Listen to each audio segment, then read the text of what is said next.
I want to talk to you about the meet and greet. This is the second step to the sale, and this is one of my favorite things about selling Subarus is all the wonderful and amazing people that I get to meet every day. So the purpose of the meet and greet is to make them feel welcome, to introduce yourself, and to get their name, and to thank them for coming in. So I want to talk about a couple of things. I want to talk about the handshake, for starters.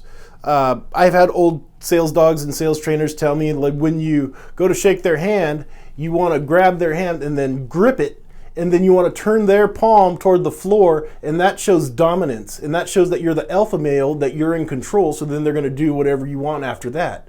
And that is a pile of crap. I don't ever recommend you hurt anybody's hand or squeeze their hands and try to crack both.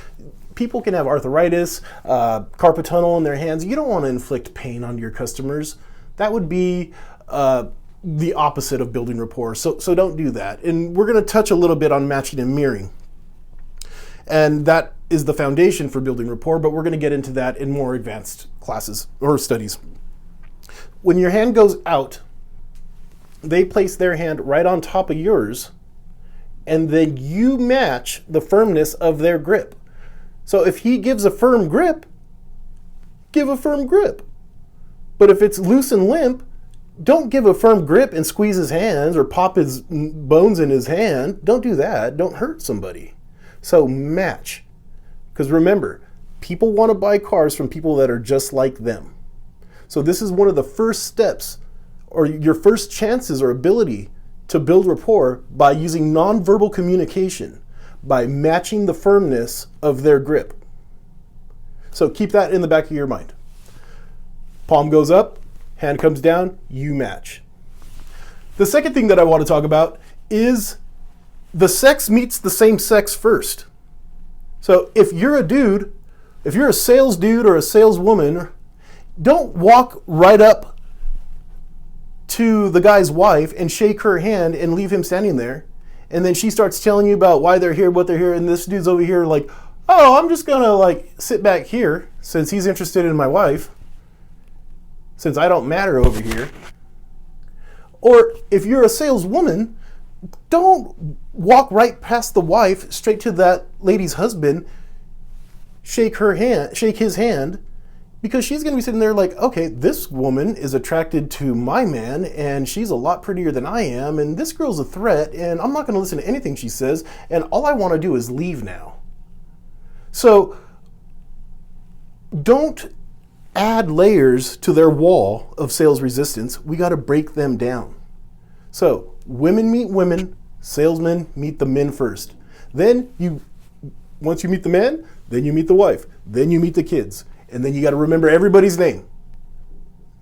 A trick that I use is, once I get somebody's name, I just immediately picture an airplane in my head flying by, and it says their name across the side, and I just wrap rubber bands in my mind around each letter of that name on the plane, and then it sticks in my head. And by using their name often, you won't forget it. But that is huge. A huge part of your customer feeling understood is by you using their name and them hearing you say their name. That goes a long way with building rapport. Let's say that I usually use when I'm bumping into somebody is, has anybody had a chance to say hi to you yet? And usually they'll say, no. And I'll say, well, hi, my name is Victor Bravo. What's your name? Mark. Well, nice to meet you, Mark. Thank you for coming into the store today. And that's usually how it goes. And it's super simple. It's super easy. I wasn't going to talk about this. I was going to include this in more of an advanced training in another module, but guys were telling me that I should just add it here. So I wanted to talk a little bit about not smiling in the meet and greet until you go to shake their hand, and then you give a great big smile. And the reason is, when we talk about in the first step, centering yourself, what you're doing is you're clearing all the negativity out of your head, and you're turning on both your ears. You get your energy level up, and then you put yourself in more of a confident posture, and then you anchor all that to a color. And that color, I like to call that a suit of armor.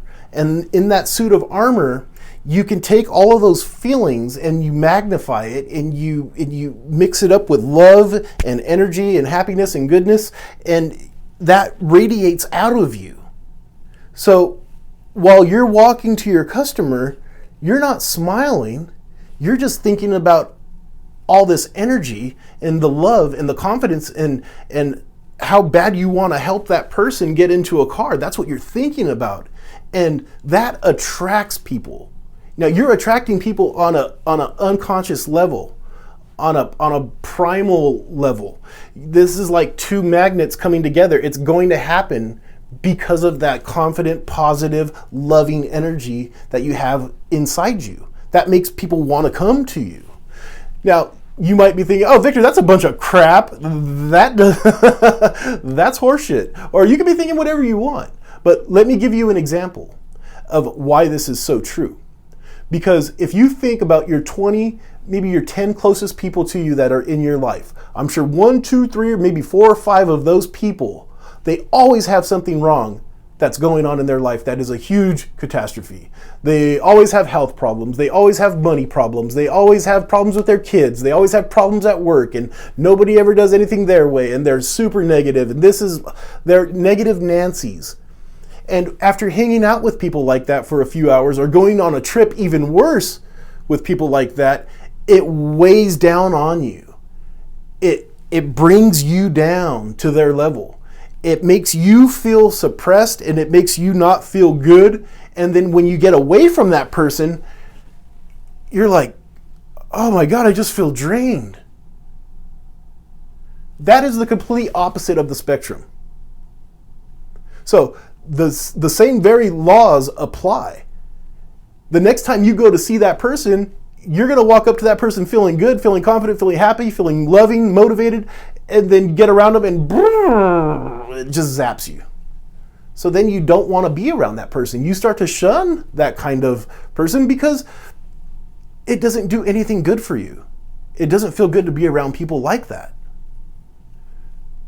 So when you are in a positive state and your energy is in you and it's flowing and it's loving and it's good and it's warm, that's what people are attracted to. That's what brings people to you. So when you're walking up to a customer, all you're thinking about are all of those feelings, and they're picking up on that. Even if their back's turned to you while you're walking toward them, they'll turn around and they'll sense you there. It happens to me all the time. I know it does. It works. I want your feedback. Let me know in the comments below.